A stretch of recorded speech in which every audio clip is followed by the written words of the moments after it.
आज हम ब्लड के बारे में पढ़ेंगे।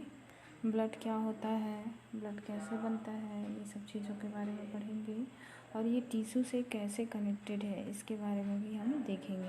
तो सबसे पहले क्या चीज़ है, ब्लड, रक्त के बारे में बात हो रही है। तो रक्त क्या चीज़ है, एक लिक्विड होता है, एक द्रव होता है जो दो चीज़ों से मिलकर बना होता है। एक तो होता है प्लाज्मा, दूसरा होता है ब्लड सेल। दो चीज़ों से मिलकर बना है। कौन सा है, एक होता है प्लाज्मा, दूसरा होता है ब्लड सेल। इसमें 55% जो होता है वो प्लाज्मा होता है और 45% जो होता है वो ब्लड सेल्स होता है। ठीक है, इसमें ध्यान रखना। ब्लड जो होता है दो भागों से बना है, एक होता है प्लाज्मा, दूसरा होता है ब्लड सेल। जिसमें 55% जो ब्लड में होता है वो क्या होते हैं, इसमें 55% रहेगा वो प्लाज्मा है और 45% जो रहता है वो ब्लड सेल होता है। ब्लड का लगभग 55% भाग प्लाज्मा, 90% भाग जल होता है, 7% भाग क्या होता है, प्रोटीन होता है, 0.9% क्या होते हैं, सॉल्ट होता है और 0.1% ग्लूकोज होता है। ठीक है, इस तरह से ये क्या होते हैं, पूरे पाए जाते हैं। अब प्लाज्मा का फंक्शन क्या होता है, जो पचे हुए भोजन एवं हार्मोन का शरीर में संवहन प्लाज्मा द्वारा होता है। अगर पोषण पच जाता है, पचे हुए भोजन है और हार्मोन्स है, उसका संवहन किसके माध्यम से होगा, प्लाज्मा के द्वारा होता है। ठीक है, और बॉडी का जो टेम्परेचर होता है उसको भी नियंत्रित करने का काम कौन करता है, प्लाज्मा करता है।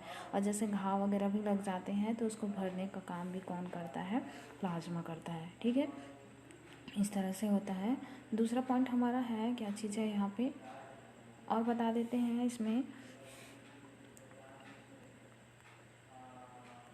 इसमें देख सकते हो कि सीरम भी पाया जाता है, कि इसमें प्लाज्मा में सीरम होता है। जो सीरम क्या करता है, फाइब्रिनोजन नामक प्रोटीन को निकाल लिया जाता है, जो प्लाज्मा में सीरम कहते हैं। जो प्लाज्मा में एक सीरम पाया जाता है जिसका नाम क्या है, फाइब्रिनोजन प्रोटीन होता है।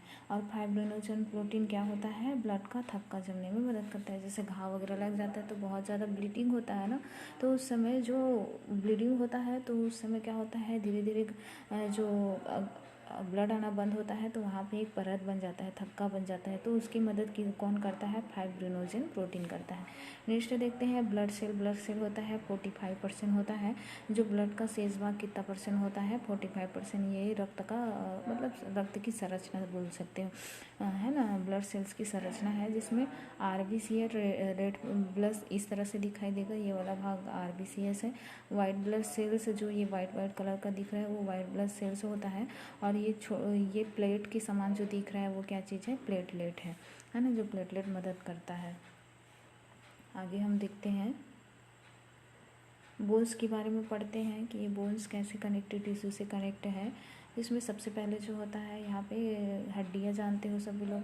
तो हड्डियाँ भी क्या होते हैं, पूरे बॉडी में रहते हैं। बिना हड्डी का तो हम लोग चल भी नहीं सकते, ये भी बोल सकते हो। बॉडी मतलब सपोर्ट ही नहीं मिल सकता। तो हमारे शरीर में जनरली जो छोटे बच्चे होते हैं उसमें कितनी हड्डियाँ होती है, इसको ऐसा बोल सकते हैं कि 270 से 300 हड्डियाँ नवजात शिशु में। और उसके बाद जब वो बाल्यावस्था में जाते हैं, मतलब कितने की एज में बोल सकते हैं, 6 से 12 वर्ष की एज में, तो उस समय उनकी हड्डियाँ जो होती है लगभग 350 के आसपास हो जाती है। उसके बाद जैसे वो और भी बड़े होते हैं, मतलब 12 से 18 साल के बीच, तो उनकी हड्डियाँ जो होती है वो कितनी होती है, 206 हड्डियाँ पाई जाती है। इस तरह से होता है। अब इसमें हम देखते हैं क्या चीज़ है, तो हमारे शरीर में बोन्स जो होता है बहुत मजबूत होता है और नॉन फ्लेक्सिबल होता है। फ्लेक्सिबल मतलब जिनमें तनन क्षमता नहीं होता है। ठीक है, वो मुड़ नहीं सकता है, बोल सकते हैं। अगर मुड़ना है तो दो बोन आपस में जुड़े रहेंगे तभी मुड़ पाएंगे। उसके बाद दूसरा जो होता है पोरस होता है, हैरी वेस्कुलर होता है, मिनरलाइज्ड होता है, मिनरल कैल्शियम वगैरह सब पाया जाता है, हार्ड और रिजिड होता है।